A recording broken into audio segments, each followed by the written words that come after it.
Greetings, flesh creatures.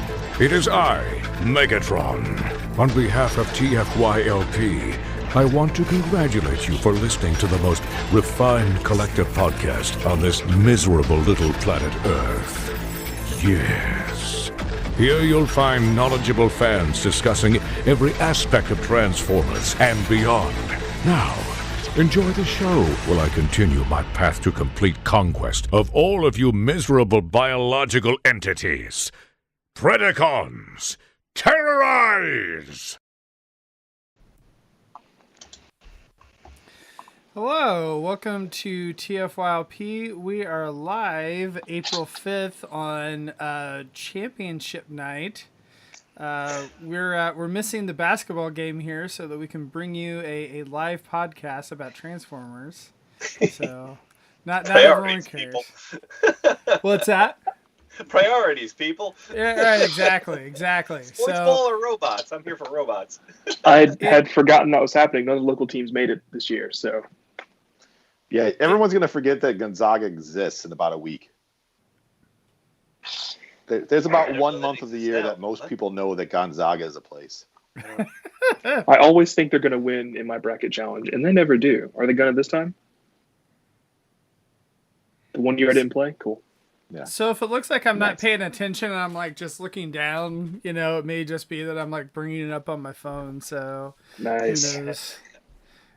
But most of the basketball games, like if I just catch the very end of it, it's good. So, but that last Gonzaga game over the weekend was pretty good. So I've heard that. But anyway, we're not here to talk about basketball. We're here to talk about Transformers. Baseball, yeah. Yeah, that's Wait, true. no? Okay, yeah. No. So, yeah, unless you're like a White Sox fan or something. Bots. Yeah, So- yeah. Just Specifically, what are we talking about with robots? Also, who are the people on this call? I don't know any So of you. tonight, I'm Lucas, and tonight I am joined. is it just by- tonight that you're Lucas? Well, no. So Christian reminds me that I don't introduce myself whenever I'm going through the roll call here. So I try to, get it out. So anyway, nevertheless, we've got Christian, What's up? we've got Phil, Even. and we've got Nick. Hello. So, and if you have any complaints about the show starting late, you can talk to Nick, as he already outed himself in the comments. So, My fault. I apologize. but no worries. So, but anyway, so tonight the reason why Nick was so integral to the show is because we are talking about selling Transformers, and so we figured that all of our strategies for selling Transformers involve us just sending a bunch of crap to Nick for him to Yes. sell crap. That's the strategy. Show over. That's the strategy. I'm done. I hand There delivered you it. go. There you go. That's the whole show right there. Saved everybody a whole lot of time. Just send me your toys. Send Nick your toys. They'll take care of it. That needs to be your new website, sendnickyourtoys.com. You don't have to send him a list. Just send him a random box of crap. Just send him a tracking number and say, "Hey Nick, there's a giant box coming your way." They'll work it out. It's great. I go through the box. I send you money. Everybody's happy. Everyone is happy. Who does that? Unless your toys are sentient like they are in Toy Story, in which case they're like, what is this new place? Phil, We've just don't been in the go down box that rabbit hole. It's Aw. I'm of that generation. It's very precarious. Why doesn't Christian love us anymore? Stop it. So Nick, That's my all. question about that is like, because we always talk about sending you boxes of crap. Like, have you ever had a literal box of crap that has been sent to you where you get it and you're just like, I can't sell any of this. This is all just complete garbage. Like, I need to throw it straight away or just like return to sender. Here's the thing. I have never had anyone send me unsaleable crap. I have, however, purchased large amounts of unsaleable crap as parts of larger collections. Like, sometimes you got to take the garbage to get the stuff you want. But also, I am so damn good at what I do, nothing is unsaleable. And you just got to figure out how to sell it. What was the stuff that was, let's say, harder to sell? McDonald's toys. Wait, what? I Those get are amazing. inundated with boxes and boxes of crappy McDonald's toys that are not in saleable condition because, the kid was chewing on it. And so it's all got to get washed. It's all got to get sorted. And then by the time you've done all of that work, you're getting, maybe a quarter a piece. Was it worth the time and effort to clean them? Maybe not so much. So, no, I haven't found a solution for that yet, but I've got boxes of them.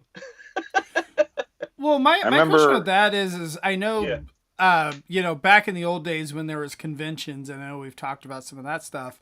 Like, I know Paul's done this, and I've seen other sellers where they put boxes of that kind of stuff out in front for the kids, and you're just like, yeah, take a toy, whatever.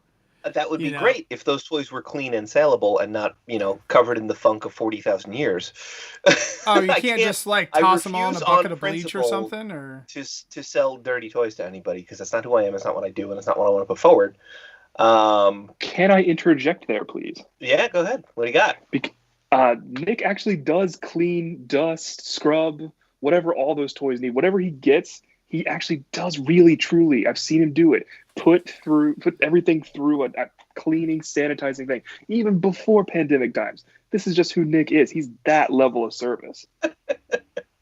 It's a true fact. I wanted to be sure I vouch for that. If your toys are clean beforehand, you get paid better than if they're not. Right. I've never sent you. My stuff is a little dusty. Yeah, that's fine. Usually your stuff is good after a quick rinse. I don't worry about it so much. Yeah. Stuff you bought for me was already in little baggies and sorted out and all that. I don't remember this particular purchase off the top of my head. I know we've done it, but I cannot remember. Yeah. It was this stuff is on a shelf and it needs a wash now, or what? No, I honestly don't remember. The last TF con in Chicago is right. I picked up a couple of tubs from you and brought them back home. Yeah. I remember. But I don't remember the condition of the stuff because I can't. I don't have. I guess it like to say it's not memorable is probably a good thing. No, I wasn't blessing you for it, so that's yeah. Zaldjian asked an interesting question. Who doesn't sanitize, clean their figures they get at cons? And from the condition I buy stuff in sometimes, this is not just the dirt from sitting on someone's shelf. So there are lots of people who don't wash a thing before they sell it to you. Even as a buyer, I have gotten things that oh, cool, it looks great in the picture. It shows up, and it's like, this guy never dusted it a day in his life. It's been sitting on his shelf for 15 years, and now it's coated. So let's get away from specifically how I buy bulk, and let's talk about how you can sell your stuff as a person to another person, and best practices for that.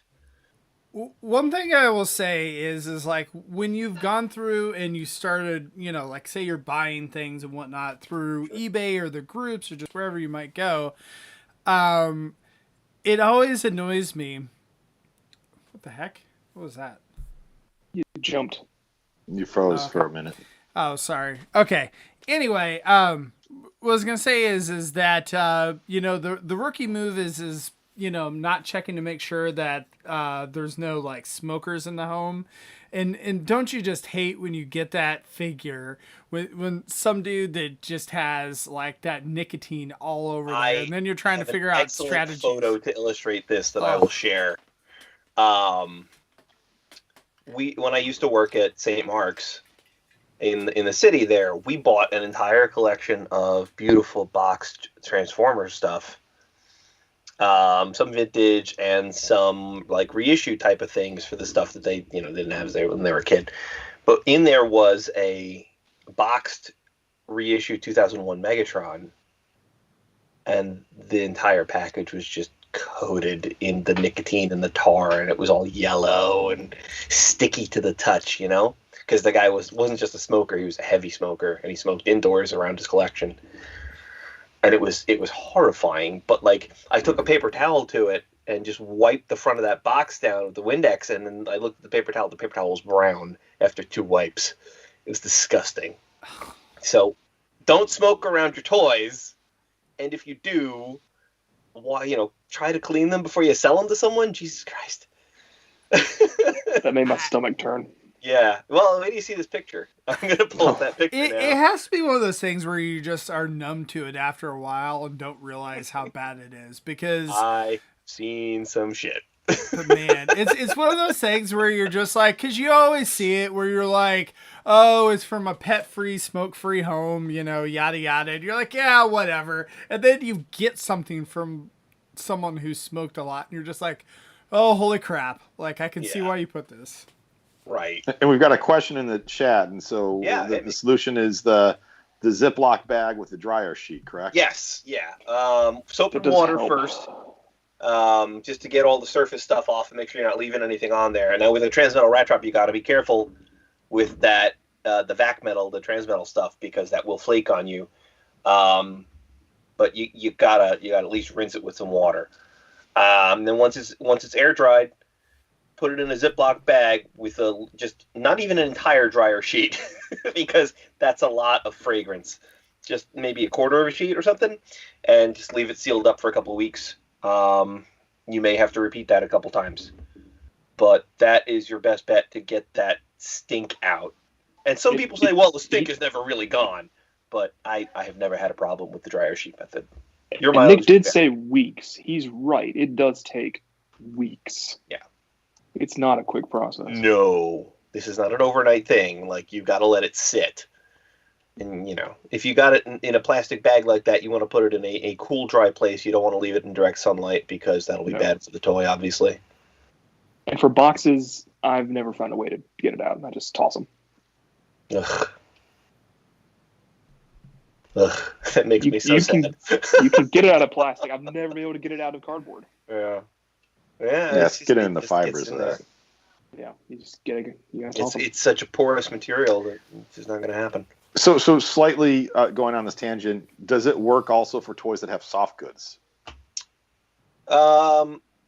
It should, but again, the more porous something is, the less likely you are to get that stink out.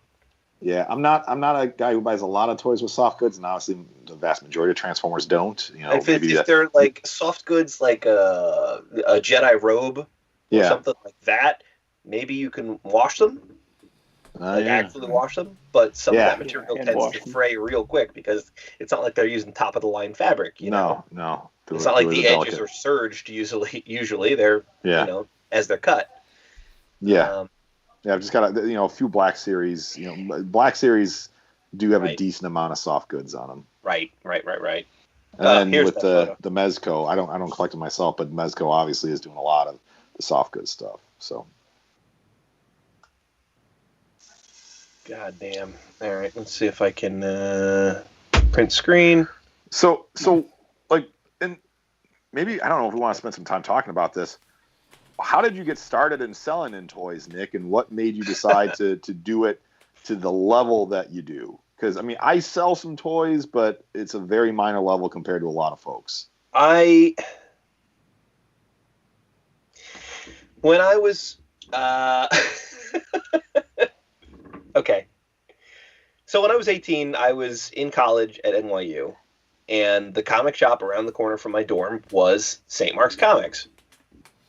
And they used to buy and sell old vintage toys and whatnot. So I went in there sometime around Christmas in 2000, and they had vintage sealed Transformers. And I went, oh. And so I bought everything I could afford, which was, I think 3 of the 4 that were there. And I started going to the store regularly. In January, I applied for a job. I got my interview. And as I was sitting in the office, the boss says to me, he's like, you see all these boxes behind me? I say, yeah. He says, those are all boxes of G.I. Joes. You say on your resume that you know everything there is to know. He's like, you think you could make all those be saleable product? I said, yeah, of course. So I went out and I bought books and I studied up on Yo-Joe. And I got hired. And so I worked there from January 2001 all the way through, was it 2014 I left? 2015 I left? 2014 I left. Because I'd grown as much as I could in the job, and I decided to do it on my own. I said I could sit here in this back issue room and sell toys for this store for the rest of my life, or I could sell the toys for myself and make that money myself. I have the skills, I have the knowledge.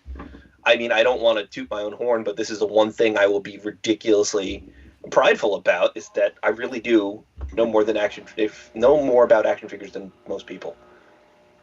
And so it's a skill that not many people have, and I can sell all of it. And, you know, I'm not a bad salesman either. Again, beep, beep, tooting my own horn there. But it's what I'm good at. So that's why I do it.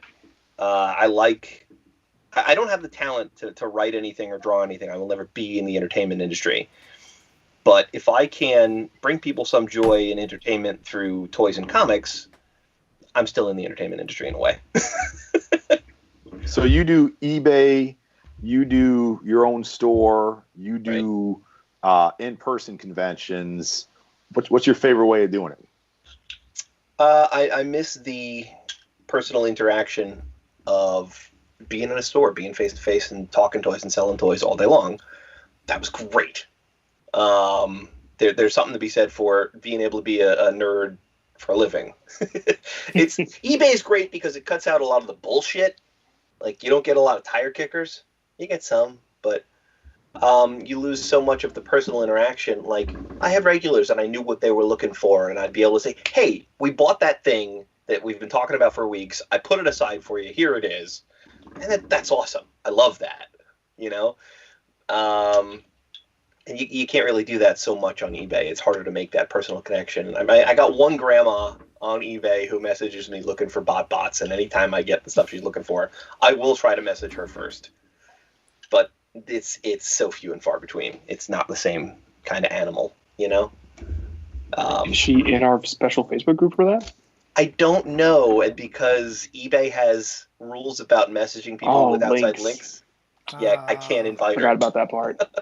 I'd like to. That's frustrating. But okay, next time you send her that, you can put it on one of the business cards. That's not a bad idea. But I feel like in general that most people that have been in this hobby long enough that it's like eventually you turn to selling. It's just a way to either you've ran out of space or you've ran out of money or both. And so you kind of have to be like, all right, what's my strategy to start selling?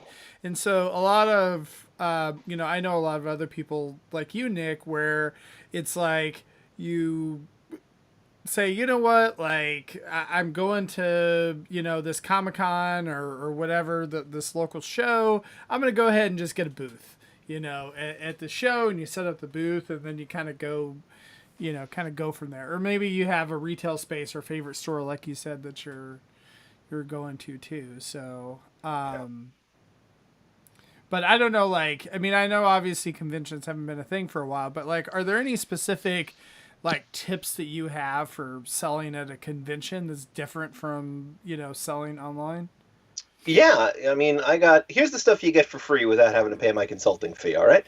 If you're going to sell at a show, price your stuff.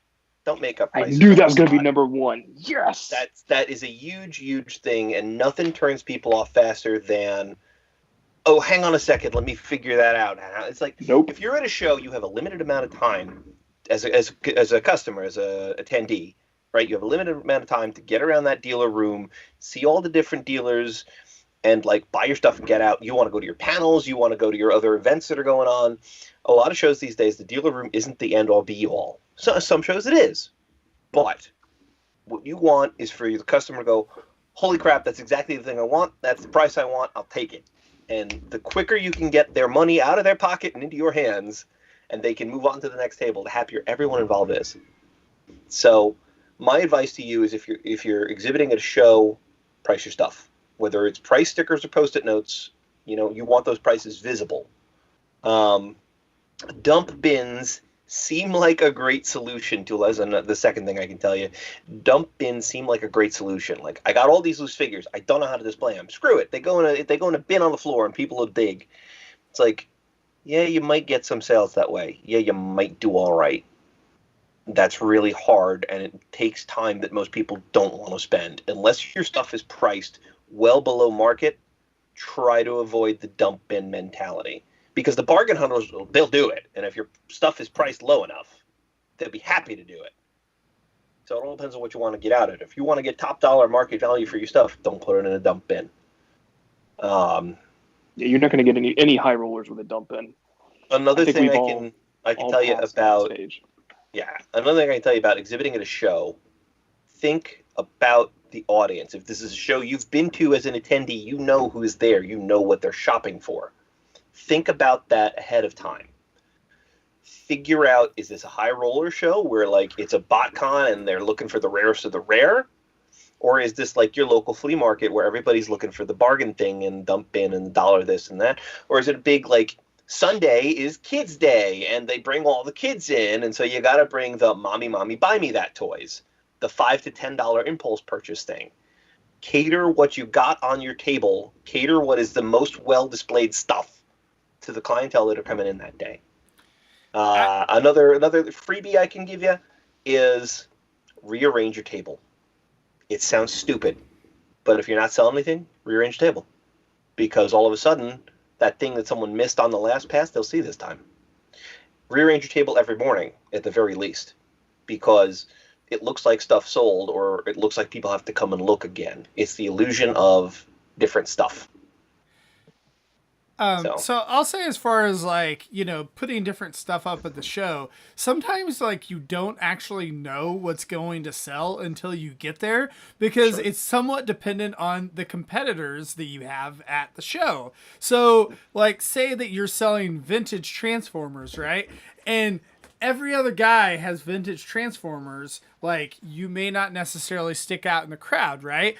But if, say, like, I don't know, third party or masterpiece Transformers, no one else has that, but you have a bunch of those, like that might be the thing that sells. Or it might be box things, or it might be, you know, I mean, there's like 1,000 different things, like, and it's hard sometimes to know that, you know, so like it sometimes can be an advantage if you're doing local shows to where you can kind of like change that inventory a little bit, or just depending on what's selling and things like that. But I mean, I don't know, it's always hard. Like I always feel like when I go and I you know, talk to some of the other vendors, it's always like the stuff they don't bring that's like, oh yeah, I had a bin of that, like, you know, whatever that you know, that you're looking for too. But I'll definitely also say about the pricing your stuff, like if you have other people helping you out, like that's another reason to price your stuff, because if I'm trying to watch your booth, like while you're trying to do a bathroom break,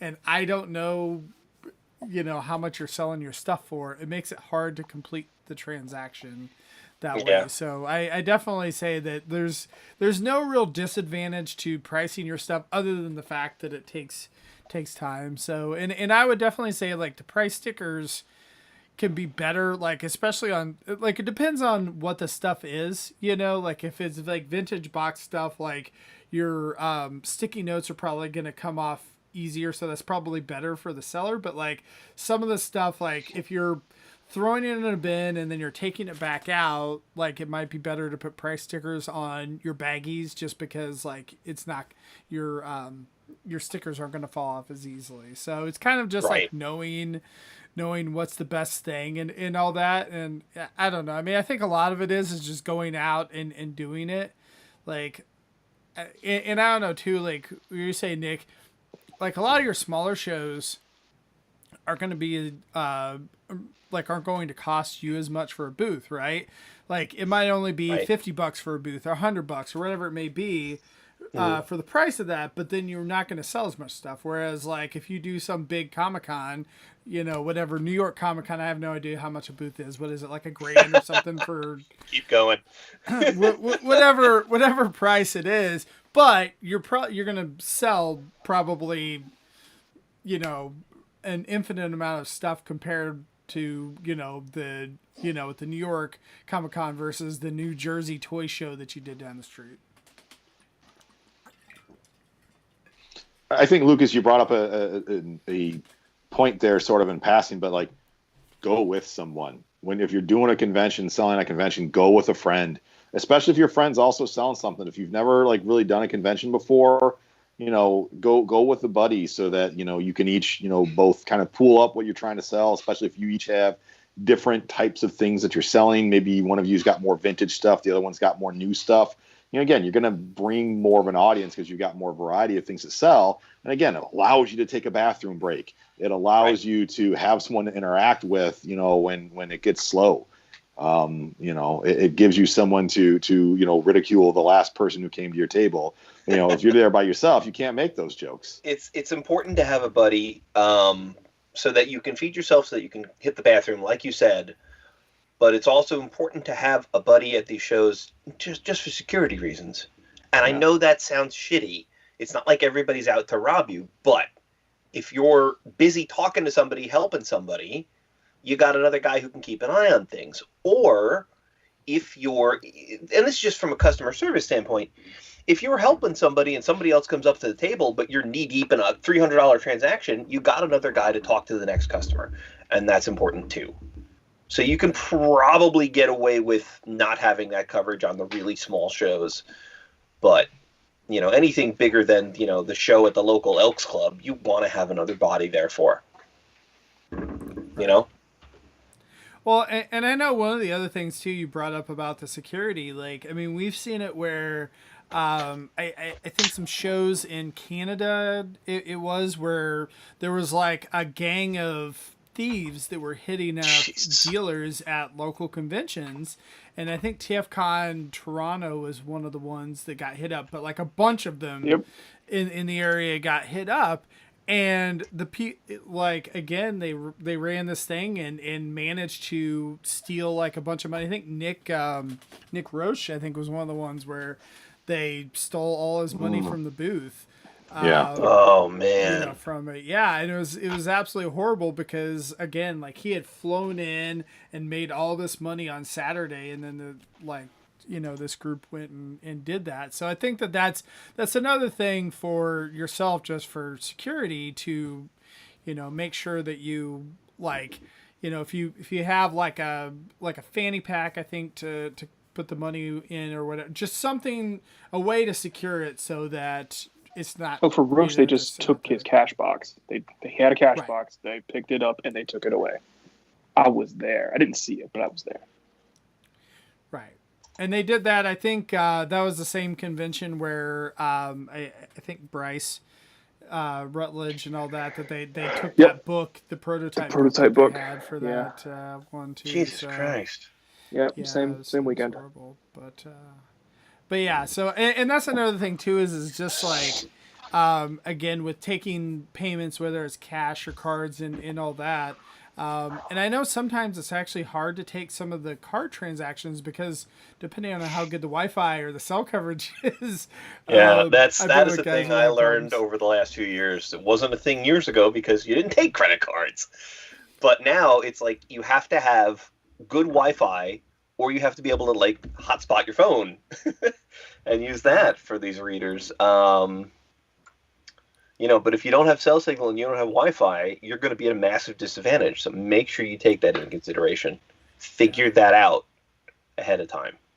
But that's almost sometimes a good thing to have your buddy go with you because, say if you have Verizon and your buddy has AT&T or something like that, you never know. You might be in a dead zone for one, and not for the other. It's it's done. Here's the thing: at San Diego Comic-Con and at New York Comic-Con, the halls get so packed that the cell towers get overloaded, and then nobody gets a signal in or out. And you better be on the Wi-Fi that they have. That's just, it's what there is. And, some of these larger venues know that, and so they can charge you an arm and a leg for that Wi-Fi because, you thought you were going to use your cell phone? You fool you. We're going to charge you, $400 a day for internet access. Right. Yeah, it's a thing, and you got to watch for that, especially at the larger shows. And we've had some bot cons where that was an issue, where the cell St. Charles, I remember that was poor. Yeah. Yeah. But that's one of those things too. It's you have the best of intentions when you're doing it. I'm sure that the BotCon guys, it's you assume that the hotel has decent Wi-Fi, and you get there and you're oh wait, it's not good when you get X number of people in there, so. Or the hotel does have good Wi-Fi, but the convention space does not. Right. Right. Yes, that's a big thing. Yeah. Yeah. Yeah, I The convention remember. spaces are all made of concrete, so Yeah. no cell signal gets in there. It's just We got the cheapest space possible for this convention. It's down in the the sub-level B2. oh yeah. Good luck getting the signal out. Yeah, I mean, Nick, you and I have done HeroesCon a couple times. It's that way there. Sure. This used to be a Fallout shelter back in the day. And it shows. So, how do you sell stuff if you're not at a convention? I mean, I've never sold stuff at a con. I know all you guys have had booths. I've never done that. I do the trench coat with the things inside of it, and I just approach kids and Like, do you want to buy an eighth? No, I'm talking about more like online sales. And I guess I will talk for a little bit more about why I sell to Nick, because I don't like doing online sales anymore. And it's mostly because of the people. I don't want to dedicate my time to dealing with the for sales, the tire kickers, I don't like dealing with it. The crap that goes on in the Facebook group sometimes is just ridiculous, to the point where it's just worn me out. I'm happy to let Nick take a cut for dealing with that nonsense. This is the thing that I always used to tell people when they'd say, "Can I sell you my stuff?" I say, "Yes, I am happy to buy your stuff, but keep in mind that I'm paying you a percentage. I'm not paying you the full freight, right? Because I have to then clean it all up, get it ready for sale, list it, pay out the listing fees and whatever else and all of that. Deal with the thing trucks of the it's world. It's good for you because you walk in with toys, you walk out with money, and you never have to think about it again. Yep. Now, if you want to go and sell the stuff yourself, you can absolutely do that, but it becomes a second job. And that's when it has to become a question of what's it really worth to you? What's your time worth to you? Typically, what my strategy is with you, Nick, is I will keep the highest dollar items for myself and sell them myself, because I'm willing to do the work to sell my fans' toys sovereign for like $300, as opposed to taking Nick's percentage on that one. Nick's percentage is very generous. I'm going to let you in on a little secret here. Yeah. Christian, you get the good price because you're my pal. I know I get the good price. But in general, dealers can spot when you've pulled out the bestest stuff and you've left us the crap, and we pay you less. I don't leave you the crap. So I'm a fan of the strategy of pulling out the top things. I'm a fan of the strategy of pulling out your top 20% of the items and selling the rest in bulk. I had a discussion with another collector friend of mine a few weeks ago that I got just angry at this scenario. So he was telling me of another local collector that he knew of. This guy went really, really hard into Transformers. Was doing ton of MP stuff, getting the Bapes, getting really high end items, and just amassed a really significant collection in a short period of time. And then just recently, nope, I'm out. It went that way. I never would have guessed. Oh my goodness! It's that thing that never ever happens ever. Right. But then he did a bulk sale. He just wanted to be done with it, and did a bulk sale to one of the major, TF websites. And I was so fuming about that, because it's just a situation where it's knowing what this guy had, I get he wanted to be done, but the literally thousands of dollars he left on the table. And from my understanding, the money wasn't a big deal for this guy, but it's I don't care that it's not a big deal. To leave thousands of dollars on the table just blew my mind. So that is a thing that I would say, even if you are not someone who is a fan of selling, if you don't enjoy it, pick out 10-20% of the collection that's the high-end stuff that you can get top dollar for online. It's not that hard to sell some of those pieces. You might deal with a little bit of BS, but at the end of the day, you will net significantly more money. And then, the other 80% of the collection, sell them both to someone if you want to just be done with it quickly. But yeah, you don't have to go all one or the other. So when you take out that top 20% or 10%, however much you want to do, let's talk about some good strategies for what happens when you actually sell a thing. How to sell it, and then what happens once you make a sale. Best practices on selling a thing. Yes. We see a lot of bad behavior in Facebook groups these days. Step 1, clean your toys before you sell them, for the love of God. Because Clean it before you list them. There's nothing worse than, all right, I got this thing in the mail, and it's filthy, and that's not how it was advertised at all, and I don't understand why they, that turns people off. And even if they don't say anything, if they just suck it up and deal with the toy that was supposed to be mint in box is full of dust, they're not going to buy from you again. I mean, I would say you're only as good as your reputation. Right. And so you don't want to tarnish that reputation, whether or not that is like if you are an eBay seller and you with your feedback and whatnot, or on the Facebook groups or just whatever it may be, because, most of these Facebook groups, they, live on like everyone, kind of lives on a feedback system that they have. And so, some of the things that are going to get you bad feedback is if you don't have good communication, like on something, like if you're not front. 2, like you said, like if you list something in a different condition than what it is, so make sure and, give as good a description as you can. Let me piggyback off of that. Yep. Be honest to a fault. You'll go a lot further even if you think that means you're underselling the item. It's like, I'm making it sound so bad. It's like most people don't give a shit. They just want to see the flaws. They want to know up front what's up. And if it's, it's a little played with, or, honestly, it is a little dusty, and I don't have the time or energy to clean it, so that's on you. You're not going to lose a big percentage. You might get some more hagglers who'll try to, knock you down a few bucks, but you don't have to take that. You can say, look, I know what this will go for, and I'm really comfortable. I'm not comfortable with changing the price. It is what it is. But it's better to assume that the other guy is insane, and your ass is covered because you have described every possible thing that could be wrong when the crazy guy gets it in the mail, right?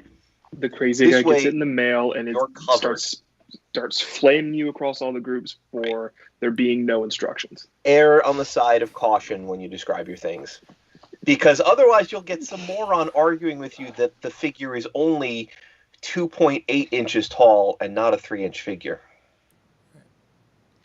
And because we'll get that. I would say the other thing too is like sometimes there are fights that you're not going to win. You just have to kind of accept that. And so like there's a certain X number of percentage, and whether or not it's 2% of the things that you sell or 5% or whatever it may be, that you're going to have a crappy transaction. And like you might have to take a return on it, or you might just have to eat it, whatever, and you just live with it, and that's just part of the cost of doing business. But that's part of the reason why, for me, some of that stuff that I'm more willing to sell, like someone like Nick, or like I have other local guys and whatnot that I sell to as well, because they have to worry about those guys like that, the crazies or whatever, and I don't have to deal with that. So I just assume a certain percentage, like it something may go south. I might get a charge back. I might get something like that. I try to do as much as I can to mitigate it, but do everything you can on the front end. Err on the side of caution. Yeah. Good pictures, good descriptions go a long way. A lot of people say see pictures for descriptions. Like no, don't do that. That's a surefire way to have to deal with returns and chargebacks. In a similar vein, this is an eBay problem. This is a Facebook group problem. Tell people what your price is. Oh yeah, don't do PM. Don't PM for price. No one's gonna do it. Yeah. No one will do it. Tell us what your price is. That's a surefire. Like for most people, they go, "Oh, you want too much money? I'm not messaging you." Yep. Pick a price, name your price, and honestly, even if you price it a little high and go, willing to negotiate. Or, you put X price or best offer. That's a good way to at least open the dialogue. I will warn folks, if you've not sold things before, if you've not sold things before, selling on Facebook is rough. Oh yeah. You will get comments, you will get feedback that you did not solicit, but you will get commentary if people think your price is too high. Right. And I stopped selling on Facebook because I just didn't want to deal with the peanut gallery. And if you continue selling on Facebook despite that, you don't have to talk to all those comments. No. Look, the more you respond to some schmuck, the more you amplify their effect. It's like you don't have to thanks for the feedback, and that's it. Done. And also be aware of the group that you're selling in, because some groups will be really, okay with, hey, this is what the market price is. This is how much something's selling for on eBay. This is a fair price, and people are okay with that. Other groups are more of like, hey, if you're selling for over retail, get out or we will shame you. Most of them, they have a six month from release date kind of window on that. So if you're selling something that's, older, you don't have to worry about that so much. I very rarely deal in anything new, and I certainly never put anything brand new on Facebook. Yeah. Because I don't want that fight. One of the more recent times that I sold a thing, one of the comments I got was that, hey, this guy's selling this on eBay too. And someone posted a link to my eBay listing. I was like, yeah. Thanks for the advertising. So what? Yes, I am. I've never been able to figure out what the purpose of that was. I don't know. It's like, and it might sell there before it sells here. It did. It's the whole comment when someone comes up to you at a convention like, oh, this guy's got it at this price, at a lower price than this other. But it's like, cool, go buy it from him. Get it.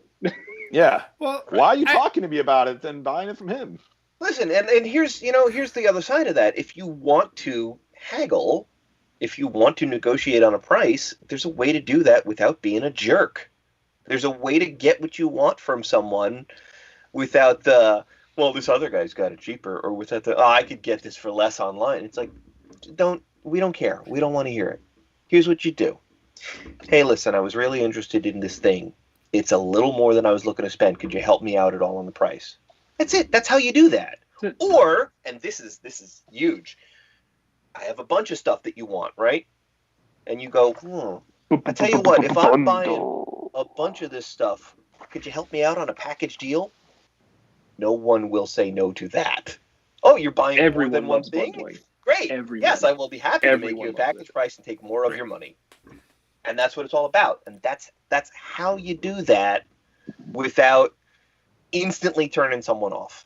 It's mutual respect. It's a mutual sort of, I understand you're trying to get top dollar for your thing, but I got to get to X. Can we meet in the middle? There's a way to do that. I mean, I will say one thing about the pricing thing. I have seen it where people have had things on eBay. I'm sure you've done this too, where like there is a figure that you could buy right now off of whatever retailer, right? And somehow it sells for more on eBay, and you're like, wait, why? Like, you could, like, I don't know, but I know not everyone is like that, like me, where I'm sitting there Googling for pricing and going on the Google shopping and looking at all my favorite retailers and whatever, seeing whether or not they have it in stock before I say, okay, well, I guess I'll, get this for this price off of eBay. But one thing I do want to mention to Catherine, I know she had mentioned about asking about cleaning toys without damaging it and all that. Like, in general, I would say, and the same thing goes with like selling with the groups, is bounce some of the ideas off of your friends. So like if you don't know, I mean, like, if you have a thing that you don't know how to clean, ask your pals first. They may have some bright ideas. Google's also your friend. It's always a good idea to look it up on YouTube or Google or something like that to see if you can find some resources on that. And the same thing with like pricing or whatever. But a lot of times, I mean, we all do this too, where you're like, oh yeah, like I have that Fans Toys Phoenix or whatever for sale. Like, do you think I'm asking too much for this or whatever? I mean, obviously, you can always look at eBay sold listings as depending on the market for something. Like, if you have something that, like, there's a lot of sales and a lot of turnover and all that, you can, like, if it sells every other day, eBay's a good resource. If you have something that's super rare that sells once a year, That might be a little probably tougher, not going to yeah. be as good of a resource. But for the most part, eBay sold listings are just what it is for price guides nowadays. There are no price guides anymore. Nothing reliable, nothing consistent, because sales data changes every day. Not that the price guides back in the day, not like Wizard or Toy Fair was ever that reliable to begin with. Yeah, but it gave everyone a common ground to start from, Yeah. Like, you could go off of the book, and then someone else could have the book and go, yeah, but that's crazy. And you could work from there. It doesn't work like that anymore. Now it's eBay sold listings, and that's it. And if you're selling on Facebook, take out somewhere between 10 and 15% to, a lot for the eBay fees you're not paying. And you'll sell stuff faster. I want to touch on that, Nick, because if you're gonna sell on eBay, you cannot forget about the fees. Right. And I don't know what they are now because I haven't done eBay in a while. I'll probably go back this month. I generally 12%? find that it's when it's all said and done, you're losing about 15% to eBay, right? And that's going to include their final value fee, any listing fee, we took the money in, so we're charging you to take the money fee. All that stuff that used to go to PayPal now goes to them. And they're like, oh, we're going to save you money over PayPal with managed payments. Was a fucking lie. It was a bald-faced lie. The difference is mere pennies. It saves them money. Yeah, how about that? So yeah, you said PayPal too, and a very popular way to take payments on like Facebook groups is PayPal. Sure. Always pay goods and services, unless it's like I always find it funny when people get so upset that they're losing 2.9% plus 30 cents per transaction. It's like, on $100, do you know how much that is? It's like $3. $3.30, right? Yeah. $3.40? So if you can't afford to lose $3 on a $100 transaction, but at the same time, there's people like me. I always ask if the fees are already in the price or if I need to include them. I'm going to be that guy because I kind of expect that to be done for me, and it doesn't happen to me a lot when I sell. But I always make sure to include the fee because I am a nice person. The thing I always think is funny out there is the people that include shipping but then ask you to tack the fee on top. I'm like, wait a minute, like, you did the math on how much the shipping is going to cost. You can't do the math on how much the PayPal fees are. It's a fixed price. It's 2.9% plus 30 cents. And if you can't remember that, go to the site thefeecalculator.com. It will calculate the fee for you. Right. So Nick, you said something a few minutes ago that you sell a lot of older stuff. Especially on Facebook, you don't put up the new stuff. Like, is that because you don't want to get like labeled a scalper, or you just don't do it in those groups? Yeah, I don't ever want to advertise that I'm a scumbag. So what would you say is the difference between someone who's a seller and a scalper? Is I try really hard to not ever abuse that. I'm not the guy that we all know that goes to every single local Target and Walmart and clears out their shelves a couple times a month. I'm not that guy. But if I'm out and I'm shopping and I see 2 or 3, I buy the one for myself, and occasionally I will buy 1 or 2. And I offer it to you guys first, my pals, and then when you guys don't need it, I go, all right, I'm going to flip it because I know it goes for something. But I'm not clearing out shelves, and I'm not traveling the world to do it. Maybe that still makes me a jerk. I try to be really careful with that because I think it's gross.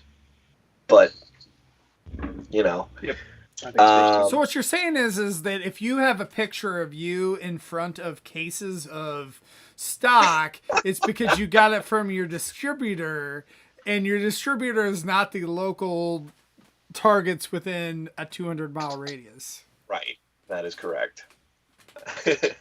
Occasionally I will be a little more greedy with things that are available to everyone, and it's not like everybody had the same bite at the apple, and they're flippable. So I bought them, same as anybody else. I try really hard to not be the guy clearing out the local shelves because I think it's dirty and grimy, and I won't do it. I think that's been interesting in the last couple years with some of the Amazon sets. Right. Because those Amazon sets, like Skywarp. Yeah. You had 4 months to buy Skywarp. Right. It's not my fault he's worth $400 and you didn't buy him when you could have got him for what was he, 45, 60 $50? Right. Yeah. So 50, yeah. 60, whatever. Those are the things where I will sometimes buy more than a couple extra just because they're available. You know, and I don't feel bad because everybody had the same bite at that apple. They didn't instantly sell out. Nobody got fucked out of one. That was hey, he's selling on an eBay story from earlier. That's what I was selling.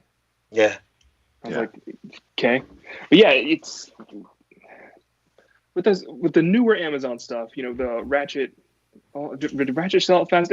Some of them sell out really fast, and we're like, damn, that sold out really fast. But others are like, you know, this has been available for 4 months or a whole month or several weeks. It's like you had a shot and you didn't take it. Right. It's not anyone else's problem. Ironhide and Prowl sat there for a while. They were there for at least a month. Yeah, I mean, I don't think Ratchet and the Paragon Medic sold out that quickly either. Right. You know, at least these a week or two. It wasn't instantly. Hasbro Pulse is a different story. Hasbro Pulse stuff tends to evaporate pretty quickly, but especially the Amazon items. You've got a long window that you can get something, and if you're someone sitting there saying like, I had to work that day, I couldn't get online. It's like, did you work for a month straight with no breaks? All of those days? Well, and the most recent one, of course, is the Botropolis Rescue Pack that we did on Microcasters last week. Like, that came out and then sold out, I don't know, a day or two after they started shipping. But that had been available since, you know, that was up for a while. It's back up too, and a lot of times, I mean, they have those where it's back up available. So, you know, one thing Rich in the chat was talking about with the Amazon free returns, why not just buy 2 in case one is broken? And, you know, I never actually thought about doing that, but that's actually probably not a bad thing because with how bad the quality control has been on some of the stuff, that's not a bad idea. They don't actually keep extras. See, that's the thing that's different is like a lot of times your online retailers are like your BBTS or whatever it may be. Like a lot of times they might have extra stock for parts or whatever that they would give to people. Well, like now with like Pulse and Amazon and guys like that, like they just don't have extra stock. So by the time if you do actually have an issue with a figure, like let's say you buy the King Poseidon set and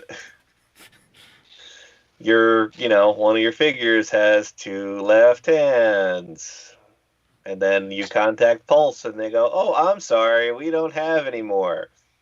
And then the next day they put the set back up for sale at full price. So you just buy an extra set anyway and sell the extra pieces yourself. Or they could have just sent me the part I needed. What do I know? Hey, they got 2 sales and $2 They got 2 sales. I made a ton of money on the second set. Who cares? So let's go back into selling. So we talked about what happens, you know, how to sell, how to price, take pictures, how to communicate with people. So you've made the sale. How do you get your stuff to the person that bought your stuff? The most important thing is to set appropriate expectations. You want to make sure that you're managing your buyer's expectations every step of the way. If you say, I'm shipping it tomorrow, you better goddamn ship it tomorrow. The most important thing you could do is under-promise, over-deliver. And this is huge. This goes a long way. Give yourself the extra day. So look, I'll have it out probably on, if it's Monday, I'll have it out Wednesday. And then you get it out on Tuesday, you look like you know what the hell you're doing. Little tricks you can do just to make everybody feel better. Everybody feels more secure. Under promise, over deliver. I have to yell at a seller tomorrow morning because I bought a thing from them on Friday. Mm-hmm. I have not heard from them, and they have not shipped it yet. Right. I hope that's not my buddy. No, I got his thing. This is an eBay seller in the United Kingdom. But if you had something like, even if you're on eBay, like, because it literally is in the listing of how long shipping and handling takes you. Like, and you can set that within the listing. But if you have something, my particular one didn't set it. It just isn't there. But you can put that on Facebook and all that too, where you say, hey, I ship on Saturdays. Like, so if you bought something on Sunday night, it's going out on Saturday. Like, so a lot of people, obviously, like what Nick said, manage the expectation, communicate, tell people what's happening. Right. Yeah. Most people are going to be pretty understanding. You just have to say something. But don't take for granted certain things. Like, it's like, if it's, around a holiday. Just be like, hey, just a heads up, Monday's Memorial Day, post office is closed. I'm not going to be able to ship it out till Tuesday. It sounds simple and silly, but not everyone's paying attention to those things. Yes, Christian, on people eBay, are calling you I out sold on the a chat thing on here. a Sunday night. Oh yeah. They're because they're like, dude, it was Friday. It's a holiday weekend. It's only Monday now. So It didn't occur to me that it was a holiday, so I may revise my Are you that strategy for guy? tomorrow. Are you the guy? I am now not going to be that guy. Yeah, so this guy like Christian bought a thing from me on a Sunday night and then went on Monday morning at like 11 o'clock. Where's my stuff? It's like, dude, today's a federal holiday. There's no post office open today. It'll go out tomorrow. Relax. And I wish I could say that was the only time that ever happened, but that happens more than you think. I have no idea what bank holidays are in the United Kingdom. It seems like every day is a bank holiday there. Whatever. Do they work? Who knows? But it would have been nice for that seller to have said something to me. It was the seller sends you an offer. Seller. eBay, it's all automated. If it's one business day handling time, today wasn't a business day. It's done. It's over. I don't know. Friday was. Well. So, but I would say, like, for a seller in general, I think, setting up a USPS account is key. Like, at least for me, like, this is the system that I've done is I signed up for that. If you use their priority services, they will give you free boxes. So you can literally order a pallet of boxes to your house and for free. For free. Like it's part of the cost of their shipping and whatnot, right? And so, like, I just have an extra room that my wife, I'm sure, loves, that I have all this packing material in an extra room, in there. But then you sign up for that. I've also bought a postage scale myself. You can get a really good one on Amazon for like $30-ish. And right. It will be the best investment you ever have in terms of packing and shipping your stuff from home. They are so useful. Oh, yeah.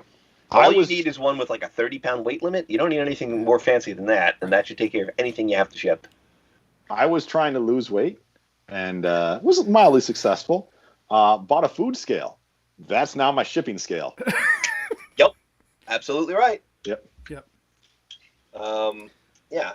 So you've managed your buyer's expectations. You're getting ready to ship your thing. Make sure that your item is well protected and wrapped in a box. It's bubble wrapped. It's got appropriate packing material, whether that's peanuts or newspaper or plastic bags or whatever. Air bubbles, great. You're reusing those air bubbles from Target that they send you? Great. But for the love of God, don't ever ship anything a goddamn bubble mailer. I will come to your house and find you and murder you. He will. I've seen him do it. Amazon, we don't talk about right? that person anymore. Unless your name's Rob, and then you get away with stuff. No bubble mailers, ever. Especially for bubble mailers inside a box? Because there are guys who use bubble mailers to ship vintage Joes, and they don't understand why people get upset about that. Well, it got there safely. That's not the point. It's almost 40 years old. It's not replaceable. Stop it. Don't do Put it. it in a box. Dude, And boxes at this point are you can get them for the same price as the bubble mailer. So what was the point anyway? What'd you save? You saved on the packing material. What? You don't have a bag full of plastic bags in your house? Doesn't everybody have that? Come on, pack your shit. Shipping. That was a lovely rant, Nick. This is one of your top 10. Let's talk about shipping. PayPal shipping is your friend. If you can have a find PayPal account. They have a shipping link that's right there on the page now. They're just encouraging you to do it. Is it now? I thought it was gone. They put in a little button now. All right, how to ship orders. And if you need the link, I will post that link in one of our Facebook pages or whatever, and we will share the ship now link from PayPal. But print your postage at home. Do not go into the local USPS. Do not go to the UPS store. Don't do that. They charge you at least a 20 to 30% markup over what you'd be printing your postage at online. And if for some reason you're not with PayPal, Pirate Ship. Pirateship.com. Pirateship.com. Awesome I was money saver, skeptical. time saver. I It's joined good it. stuff. It's amazing.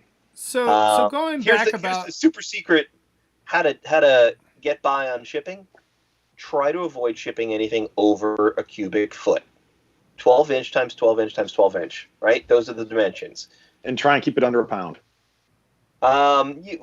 You can ballpark it though. Well, Anything under a pound is going to be about $5. Anything 2 each pounds pound is gonna goes be up, $10. though.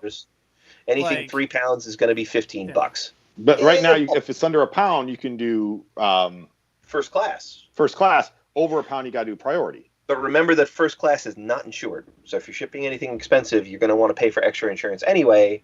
It may make more sense to send it priority because of how the discounts work out. You want to look at that when you're doing it.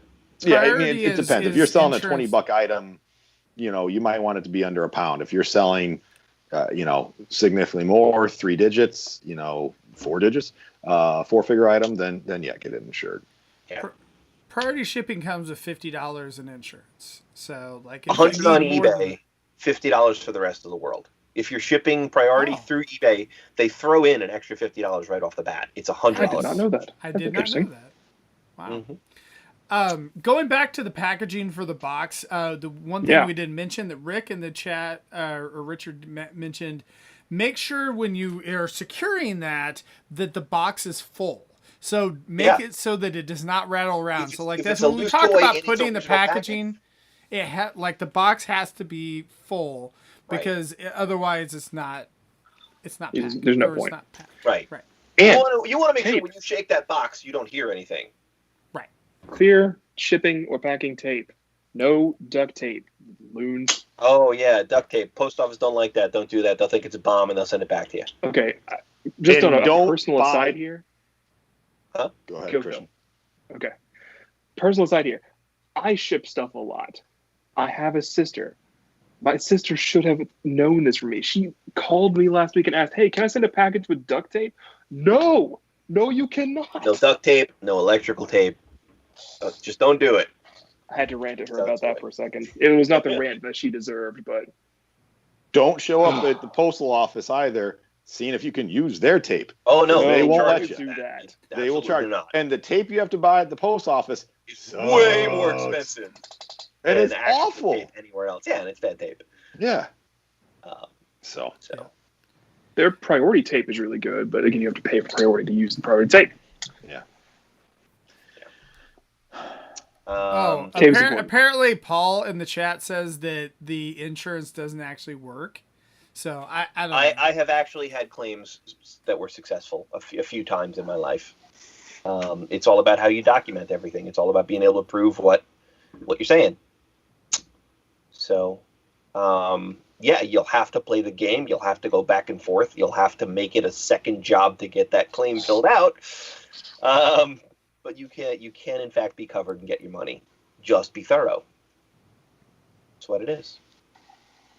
Yeah, but that's key for eBay or for any of those types of things too. The more pictures that you take of the item, like the more, that you're going to have. So like paying for that tracking and paying for the insurance and all that is going to help you for any claims if it's through eBay, if it's through USPS or whatever it may be. So, I mean, it's the whole idea of do unto others as you would have done to yourself. Right. What do If you you want to wouldn't see in a wanna- listing? If you wouldn't want to receive your package in that condition, how would you pack it? Yeah. Only other thing I can tell you that weird stuff that's happened to me as a seller. Mm-hmm. Don't ask people for more pictures of things if you don't have an idea of what you want to see. Sure. Yeah. Like I was selling the KO NPM Ultra Magnus, that the primary paint, and some guy was just asking me for more pictures. Like, okay, is there anything in particular you want to see? Because I had pretty comprehensive pictures up, and I was like, okay, what do you want to see that's not here? And he's like, I just want more pictures. So it's the only time in my life I've taken sarcastic pictures. I posed it in just ridiculous poses, like breakdancing and tucked into my bed and just ridiculous shit. Because I was just like, what the hell do you want? And he wouldn't tell me. He's like, fine, here, pictures. Here are pictures. And look, I know that makes me a bit of a jerk. I understand, but I try to make it funny Yeah. instead of just I'm being an asshole.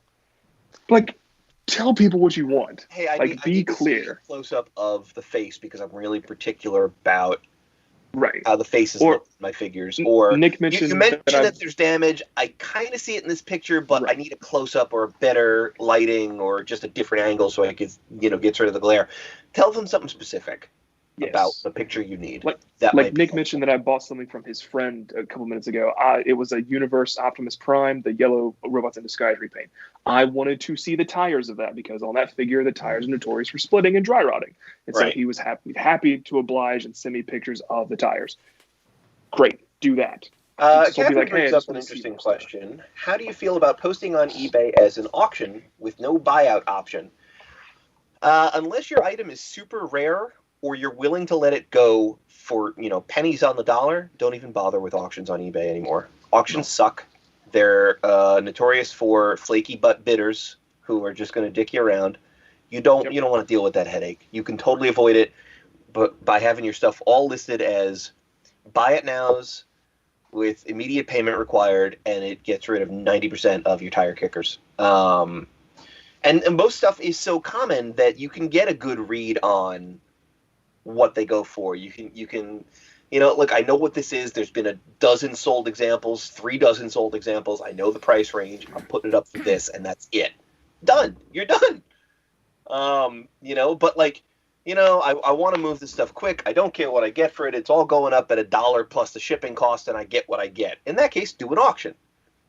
Or, I've got this, micro change blue bumblebee. I can't find a price on it. Let me start the bidding at the least I'm willing to take and let it go and see what happens. Sure. But what you don't want to do, you want to try and avoid having reserves on your listings. They may have had a use once upon a time in the before days, but 20 years ago. Yeah. At this point, it's like, Don't do that. Don't do that. Don't have a reserve because maybe I'm just a weirdo. If I see that there's a listing that has a reserve on it, I don't participate in that listing ever. For any reason. 9 times out of 10, I won't. It has to be something pretty spectacular for me to go and deal with a reserve. I have not found that spectacularity yet. Yeah, eBay is not so much an auction site anymore like it used to be. Yeah. Yeah, I think that I as a buyer prefer to just have a buy it now option. So I will watch something and whatever and bid on it if I have to. But if there's a buy it now for a reasonable price, around that, I'm going to do price. that before. Yeah. Right. So, I mean, I can see the strategy of doing both where you might put it as a buy it now for a slightly higher price and then, start it lower. I guess I guess it just depends on what you're selling. Sure. So, but one thing I will say too about the printing stuff, going back to that, I got a Brother laser printer a few years ago. And that thing has been fantastic. I think it's $80 on Amazon or something like that, right? And you can print 500 pages or something to a ream, or 2,000, or I can't remember what it is. It's something really high. And so usually, if you're going to print a lot of black and white stuff, like shipping labels, I would say that getting a cheap laser printer is probably more cost efficient than getting a your whatever Hewlett Packard, kind of thing. If you're still using your inkjet printer, your DeskJet printer, make sure that you set it to print in black and white only. It will still use a little bit of color, but you will save a lot of money in the long run. Don't let it, because you think it's only printing black, and it's not. It's using all the colors to make that black, not just your black ink. And you waste so much ink on labels. So black and white only. It makes a difference. Yeah, I was going to say, don't list that McDonald's Cliff Jumper. Call me first, because there's still a couple I need. Right, exactly. Just a fun thing that I like to make fun of, and you guys have probably heard me say it before. I know all of you have heard me say it before, but listeners, how often do you see stuff that's for sale, or for trad red, or for tried? It's just make sure if you're selling things, they're for sale, or you would like to sell them, not to sale them. I reverse them now just because we see it so often that I just do it ironically. Talking in that speak, like we used to talk in lawcat speak. It's right speak at this point. I have to really police myself now when I talk to like normal people, because it'll come out and they'll be like, "What did you say?" I mean, for sale, or the Cokes are on sale at the grocery store this week. They're not on sale. I say that all the time. Or Target's having a sale on toys. You gotta go get them. Like they're having a sale. It's so bad that my wife knows that joke, and my wife will say "for sell" now. Think truck for sell. Yeah. Thing truck for sale. Has card. Yeah. So let's back it out here a little bit, Nick. This is your livelihood. Yeah. So this is like Christian, myself, Lucas. This is part of the hobby that helps us support the hobby, whether it is to, I gotta purge out some stuff, which we hear all the time, or just we want to maybe make a few extra bucks to support our hobby. You're doing this like to eat. You're doing this to pay rent. How does that work for you? I'm always working. I mean, but that's the same as any small business. You're always working. It's just what it is. There is no day off. There's no time off. I had to take Tiffany to get her vaccination earlier, and I was in between picking her up and waiting for her to come out. I was still trying to work a deal and buy a collection. And it's just, you're always working. It's what it is. Do what you love and you'll never work a day in your life. Well, sort of. Do what you love and you'll work every single day of your life, but it won't feel as bad. So do you feel like it's something you'd recommend someone does? Do you feel like it's helped or hurt your feelings about collecting? It has absolutely hurt the time I have to organize my collecting. Yeah? Like, I used to be really well organized and I was able to put everything away. And then I was, working... Christian's like zooming in on his eyes. 90 hours a week in the comic shop for a while. And so all of that fell by the wayside, and I've never really had time to catch up because I went from my crazy hours there to my crazy hours working for myself. Yeah. So, making your hobby your job means you don't have time for your hobby so much anymore. How true it is. Oh, hello. Is that an insecticon? What is this? It's a little heavy on the Someone electrons. has joined us. My name is Swindle Swanson, and I am the ultimate scalper. It's the same modulator they use on Masked Singer. Yeah. Oh, wow. You missed out on our Swindle. You missed out on our earlier talk about scalpers. Oh, well, I guess I'm a little late. You were probably scalping something, would be my guess. I don't always scalp things. You sure about that, Swindle? Sometimes I sell things at what they call a reasonable price on Facebooks. Okay, so what's different between a reasonable price, a scalp price, and like a bro fam price? The fam bro price. That's a great question. Do you have an answer? Fam doesn't exist. It's a dream created by people that missed the boat. Would you call those people snoozers? I like to. I mean, they were definitely asleep. So I think that's correct. I wonder if you guys have any questions for a super scalper. Why do you suck as a human being? Well, it's just about opportunity. How The can we beat opportunity the to take scalpers? a toy out of a child's hand? Like, you've ripped a toy out of a child's hand, haven't you, Scalper? I mean, I've thought about it. I've never done it. All right, I'm gonna take this opportunity to go There get is- some more leave. I'll be back. Some honor among scalpers, then.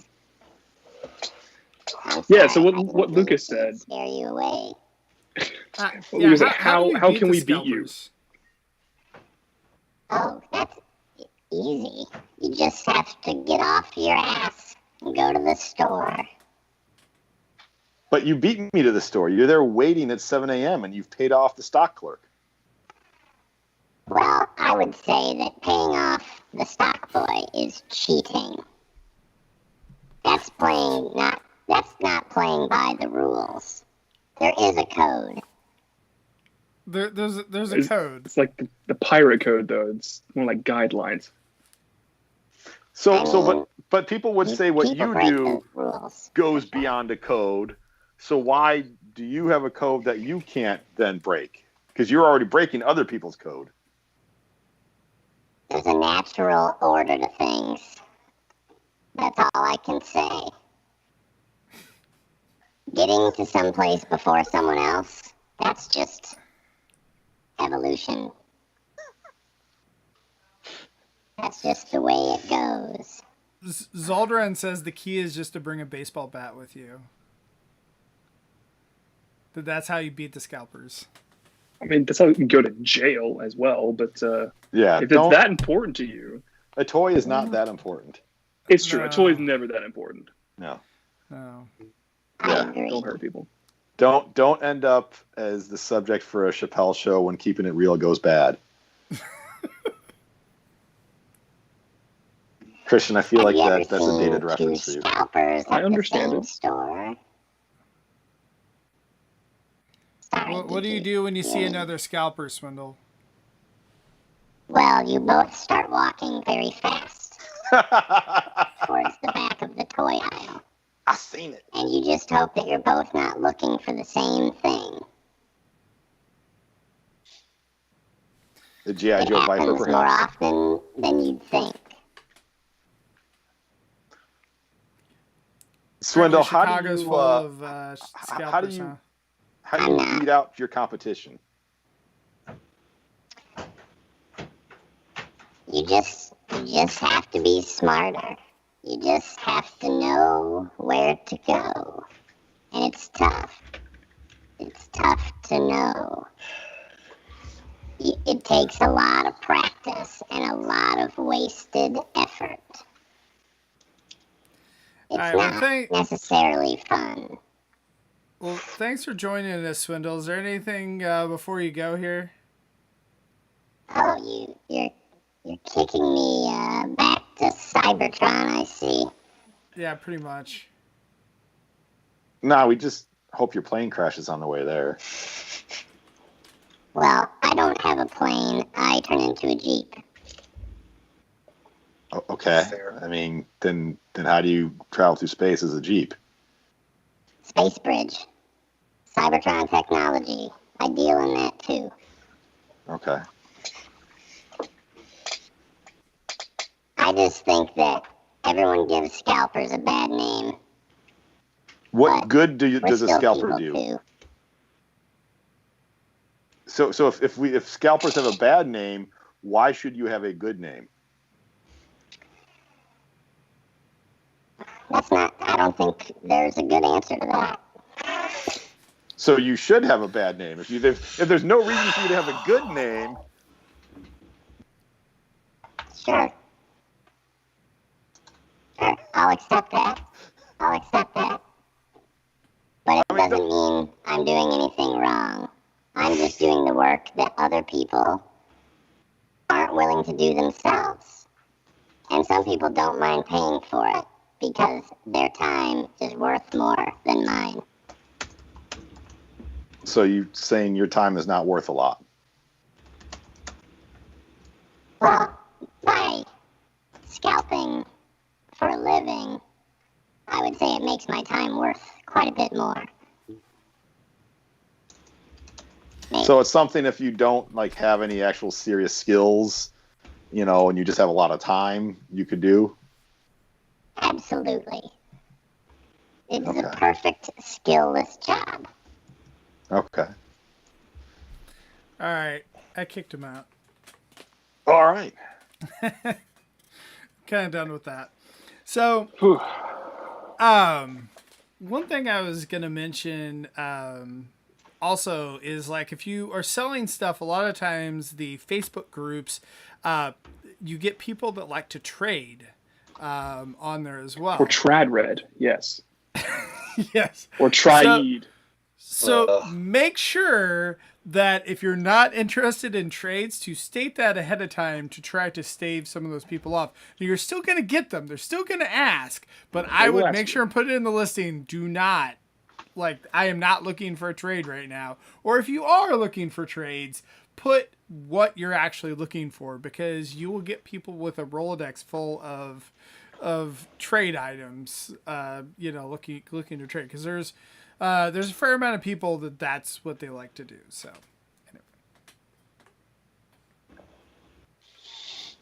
Yeah, I think that's a big thing. Is like be specific, be detailed. Whether you're selling on eBay, you're selling on Facebook, you're trading. Be detailed about when you're going to ship something. Be conscientious about how you would like to be treated as a seller. When you're as a buyer, when you're selling something. Mm-hmm. I think those are, some good generalities to think about. Yep, because unlike buying from Amazon or a larger company, Target, Walmart, there's a real person at the other end of this transaction. Whether you're buying from somebody or selling from somebody, that's a person. It's a human being. Treat them well. And even if you are buying from, Amazon, it's not a real human being. It's Jeff Bezos. But Target, Walmart, those are real people when you're buying toys at a store. So be mean to them. Don't be mean to them. Don't be mean to the stock people. At Target when they street date you, it's not their fault. It's Target's fault. It's not the individual cashier's fault. Right. It's not the cashier's fault. It might be management's fault. Okay. Of course, that won't win you any favors, but it's worth remembering that it might be management's fault. But don't try and die on the hill in front to the manager. No. Ask them to put it on layaway. See if they'll do that for you with that street date shit. There's no reason they shouldn't. Layaway still exists. Yeah. Yeah. Not at Target. Yeah. I think more so at Walmart. I don't know. Yeah. I don't know. It hasn't been a thing since 2008, guys. So I think they still have brought it back. I don't know. Depends on where you're at, I guess. I don't know. But do you see any of us wearing red shirts, Christian? We don't know. We don't work there. I wore a red shirt 10 years ago, and we didn't do layaway. Maybe it's a holiday only thing. What do you want me to tell you? I don't know. Paul, I why wore don't a you red tell shirt. your story, Phil? Oh, I've told my story in one of these before. I will tell a what not to do story when selling. Don't have a fever when you're packing your stuff, because then you might be a little, not always mindful about everything that you're doing, and you might forget to put a shipping label on one of the items that you drop off at the post office. And then you catch that because you find the shipping label an hour later on your printer, and you go back to the post office and that box went out already. What do you mean it went out? It didn't have a label. Like, I found a label at the bottom of the bin and slapped that on there. Yeah. So oh my god. DC Multiverse Batman Beyond is now going to randomly show up on someone's doorstep in about a week or so, and I had to. That's horrifying. Give a refund back. Yeah, that was not fun, and it was one of those things where it's like I got to.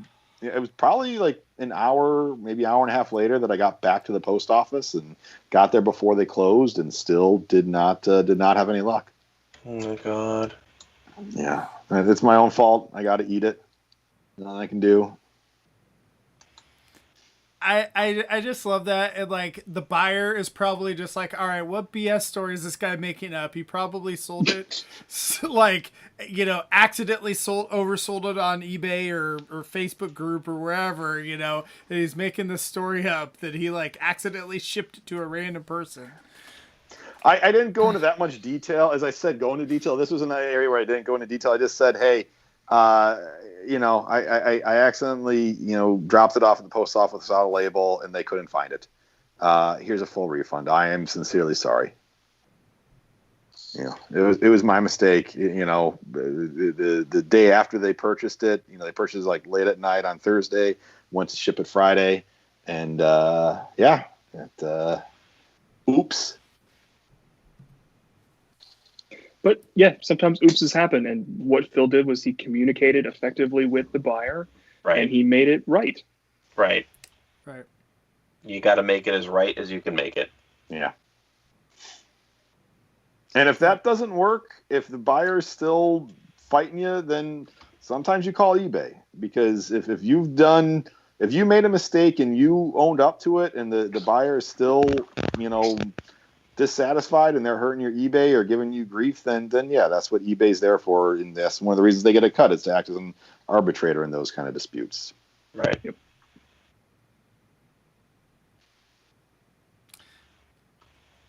I'm trying to think, is there anything that we haven't covered with selling? I mean, what's your guys' favorite place to sell at? Like, Christian, you had mentioned you don't really like the Facebook groups as much. Like, so My favorite place to sell is Big Tin Robot and Toys. Big Tin Robot Toys and Collectibles. Toys and collectibles. I There you go. appreciate the name drop. Yeah. Does Nick do layaway? Steve asks in the chat. Yes, I do. I am happy to take a deposit on a thing and work out a payment plan with you. I'm always happy to do it. So I will say in general, when we're talking about shipping something to Nick or someone else, that there's a certain amount of overhead that those guys have to do. So when you're so say if you look at an eBay sold listing and say that might be $100 for something, right? What would you expect, Nick? Again, and That's trade secrets, man. It's a hard thing, but just ballpark or whatever. Should people say the stuff's in decent condition, sorted out or whatever? There are is it just way more factors Yeah. involved here. Not the least of which are the velocity of your product. How fast is it going to sell? Right. Right? Is it something It's not do I 100%. already have a dozen of them? Because there was a time where I had, I don't know, was it Warpath was a guy who sort of clogged the bins for a while, but sometimes there'd be figures where I've already got 5 and I got to sell those 5 before I get to yours. So I'm not interested in paying a bunch more for it. So really percentages and everything is really going to vary by vendor or by seller. So I can't give you those numbers. The important thing to remember, though, is that people like Nick or other toy resellers do not pay retail for your collection. Right. No. It will not happen. Yeah. Right. But again, there's lots of overhead. Like we had mentioned, that when Nick is selling things on eBay himself, he has to take that 15% cut out or whatever. And then there's also the cost of storing the items. So if something has to sit around for a while, he has to take it to a bunch of different shows to sell it, things like that. There's all of that inventory costs, overhead costs, and things like that. Cost of supplies, packing materials, shipping boxes, all of that. Nick also wants to make a living, afford a place to live and food to eat and stuff. He's not going to do that by buying my $100 figure for $98. Yeah, it doesn't go. It's not going to happen. Right. So I think that's the thing manage to keep expectations in mind. in that way. Right. So that's the thing to keep in mind with how much is your time worth? Is it more valuable for you to give it to someone and all that? And that's where, for me, I've kind of mentioned too that the Facebook groups, I think that those a lot of times are really good for selling some of the newer stuff. Some of the things like the third party items or Masterpiece and whatnot, that's a lot of that market. eBay is a bigger market, so you're just going to be able, the product that you can sell there is just going to be, there's more of an audience than there is on some of the Facebook groups. So just know the groups that you're in. So don't try and sell new stuff in the vintage group on Facebook, things like that too. Know your audience. know where it sells. And so that's the thing for me, is like, I know there's certain things that are going to sell better at shows. And so that's where, like, the people that I know that do shows, I sell that stuff to them. Whereas there might be something else that, Nick might sell better or whatever, just, it really, trying to figure out, like, where's the best place to sell some of that stuff, and like what's worth your time to list yourself and go through it yourself versus just selling it to a dealer. So I'm a big fan of selling on eBay.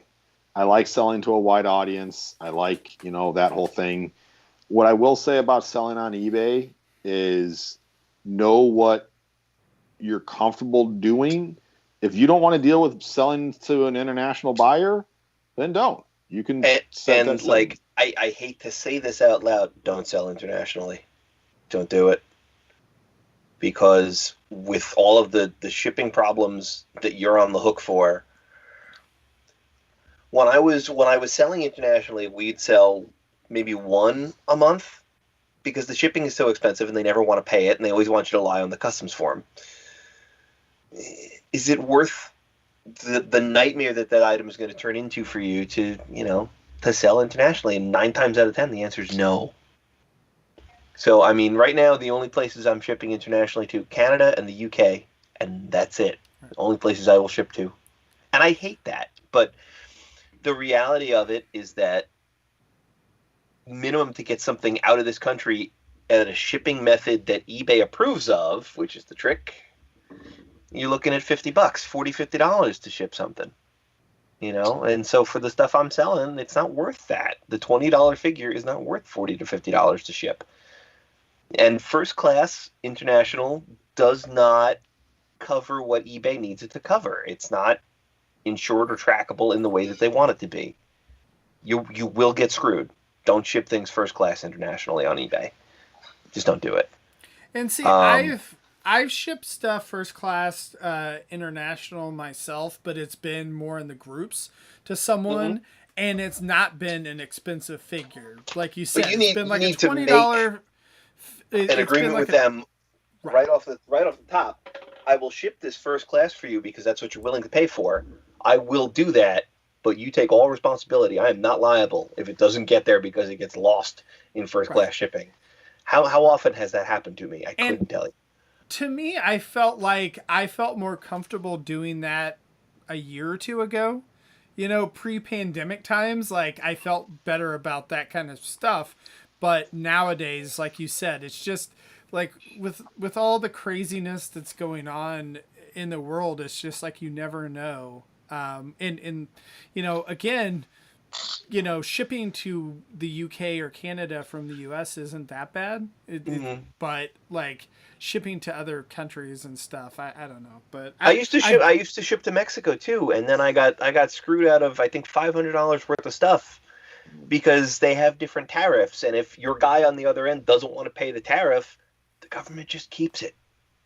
Tough shit. They don't send it back. They don't return it to sender. They go, no, we're keeping this now. And then what? He doesn't get his stuff. I don't get my stuff back. The customs official has some nice Christmas presents to give those kids. So that's why I stopped shipping to Mexico. Yeah, but again, other things. And the flip side of that is, like, you get these international buyers who go, I don't understand why it's so expensive. It's like, because it is. That's what they're charging us. I'm not trying to make money on shipping. It's just incredibly expensive to ship anything out of the United States.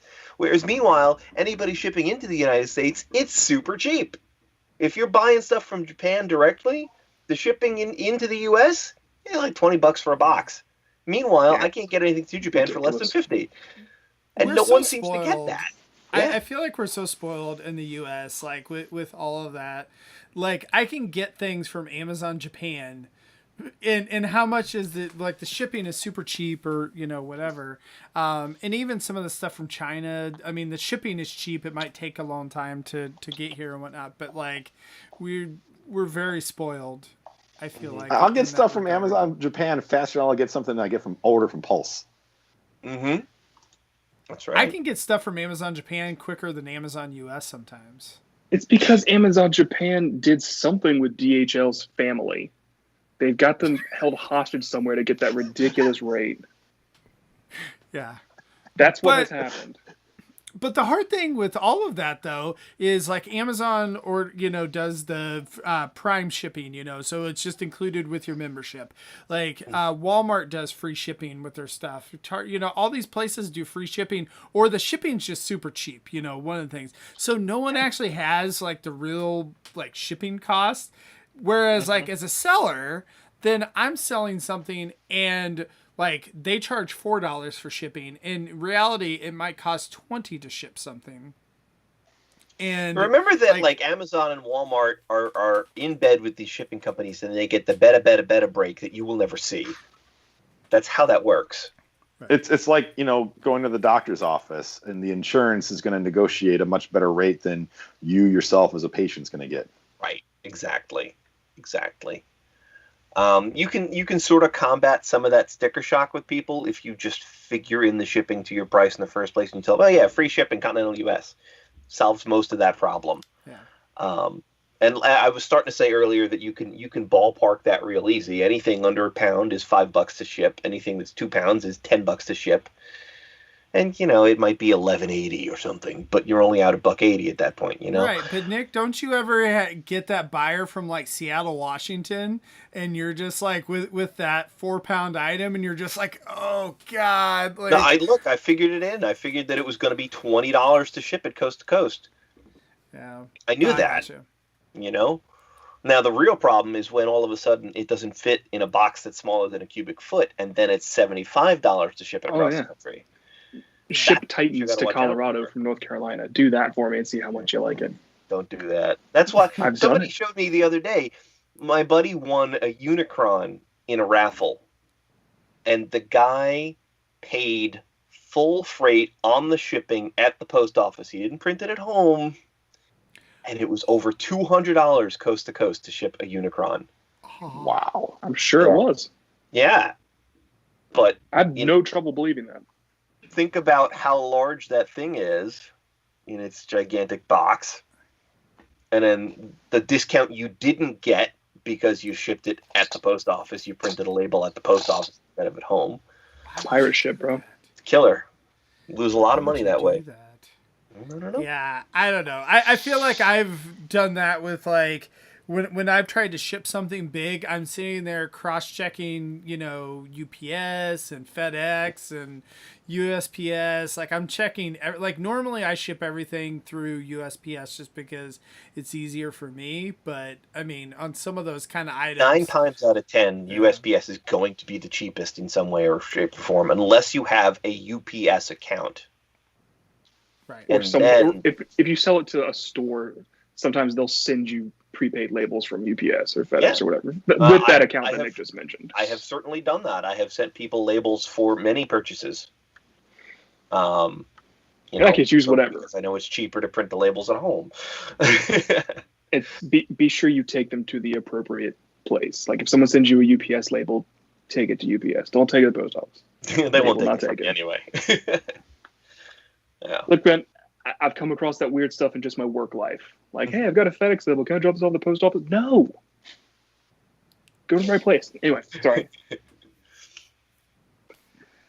But what I've learned about shipping in all of this time that I've been doing this, when it comes to the normal population of people, all 4 of us here are pros. Like we know way more about shipping than the average person will ever know or care to know in their entire lifetimes. We take for granted a lot of our knowledge about shipping and selling and PayPal fees and how eBay works and whatever. So yeah, if you got questions, you can definitely ask us because we probably know it. We've been around the block a lot. Yeah. Yeah, I would definitely say to, ask in our Facebook group or the Discord, if you have questions on any of this, like we're more than happy to help out and whatnot. Like we've been there ourselves, and we still are asking each other questions on, certain things too, because not everyone's an expert about everything. So, yeah. I just sold a vintage Star Wars vehicle that I, had to clean off a lot of battery corrosion, and asked some of my buddies, and hey, here's a couple YouTube videos. Vinegar solution. Yep. Vinegar solution and water, with 50-50. Yeah, and use a Q-tip for parts of it. Use soak a paper towel and press that against it for a day or so. Yeah, but again, also, I put that out there to some friends like a couple weeks back, and it did the trick. This is your friend for those battery contacts. Ooh, all right. Is that compressed air? No. This is Deoxit D5. I don't know if you can see that on I have my screen minimized at the minute. Let me. Yeah. Okay. Got it. Yeah. So this is good for battery contacts. I have it sitting right here at my workstation. Anytime I come across that kind of stuff, I clean it up with the vinegar water solution. If the electronics still don't work, you zap it with some of this. Sometimes you can bring them right back to life. Not every time, but sometimes. I've been experimenting with whitening plastic for the past year, trying to find the thing that works the best. Yeah. I still haven't found it. I'm getting there. I have a new experiment to run.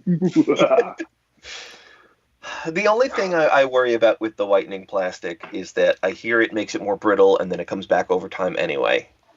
So we'll see. We'll see. Like, which one of us figured out that putting Future over vac metal chrome saved it? That was me too. So, we'll get there. Yeah, Pledge Floor Care is it's not called Future anymore. Yeah, it's called. I don't think it's even called this anymore either. But this was the most recent one. I will say that the UPC is the same. But you can see that. You can just type that into Amazon, and that'll get you the bottle you need. Right. Or you can just buy this it is general like collecting Target materials. or Walmart or whatever. But yeah, like that stuff is great for protecting chrome parts. Yep. And for tightening loose joints. Parts. Yep. Mm-hmm. Yep. So, must have for any action figure collector. Yes. And a bottle of that will last you a really long time. Yeah. Yes. The last one I bought was in like 2013, and I still have the same bottle. Little dab will do you. It will. Save my It's like Bacon Shocker Act, man. It's like a meme I saw the other day. It's like, I've lived long enough in my life to go through 2 bottles of Worcestershire sauce. Are you immortal? What's this here sauce? Oh man. So Okay, just ask. We'll tell you. Zaldron thinks next week we're going to see your melted toys, Christian. Okay. He's entitled to his opinion. I mean, I think he's being, maybe optimistic. I'm just waiting to hear the story of, man blows up house trying to clean toys. Oh, it's not. Look, I tried the retro. toys. It's not a meth lab, okay? I tried the what kind of retrograde chemicals thing he's online. working with here, man. It didn't work. I'm trying 6% hydrogen peroxide next, and sunlight. So book club this week is going to be RID 28 through 30. So join us Sunday nights on the Discord to discuss those books if you're interested. We have microcasters on Thursday, but I don't think we have a topic yet. Oh, no. Did we get a suggestion that I forgot? You guys get your deep cover yet? We haven't No, gotten our deep Nick, covers we're not yet, cool no. enough to get deep cover yet. Should be coming soon here. So Talk mine's about a over. toy that no one thought about for a long time, and to get 2 within a month. But I feel That like blue that's guy's not deep cover. He's got to be somebody else. yeah. It's just Hasbro's Cool. weird sometimes. Word. It's like Rick said the other day. They bought the name, and they're going to use the living daylights out of that name. Well, it's a Walmart exclusive. Walmart likes blue toys. Target likes red toys. I'm sure Walmart at some point said, "Hey, we got to have a blue toy somewhere," and that was the blue toy in the line. Yep. Done. But The bluer Cheetor as well. anyway. Yep. Part 1 of Rick's Unicron opening video was up last week on Cut the Tape. So check that out. So I think he was doing parts of it without instructions. So that's always fun to see someone do that on camera, like without referencing instructions. So I Boy. think he only did planet mode, I believe, for the first hour. So I think Wow. I think hour number 2 is gonna be him actually transforming. I don't know. Whatever he sends me, I put up. So next week I think he'll be doing something else. So You guys, do we want to do something special for the Pulse event? Do we want to do maybe a live stream or something? Yes. Like, when is the actual event? Do we know? It's Thursday. One on Thursday and there's one on Friday. I will probably just do Well, the regular show. we'll look at that I know schedule.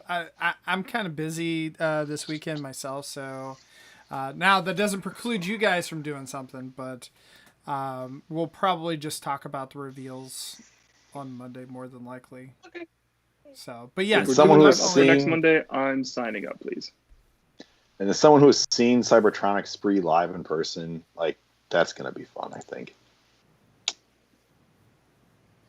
So, I'm there. but yeah, Scalper show. Oh, please. Oh, God, no. there it is again. oh god. I want a scalper show. There's no scalping show. Scalper, no scalping. Scalper, no scalping. Scalper, no scalping. It works on Doro, right? We could just kick him out again. All right. All right. Well, thanks everyone. I appreciate it. Thanks everyone in the chat. Zaldron, Steve, Rich, Catherine. Who else did I miss? I don't know if Ron was in there earlier. Ron. So, yeah. Thank you to everyone that participated. No thanks to Paul. So, thanks guys, and we will see you next week Have a Bye, good one. everybody.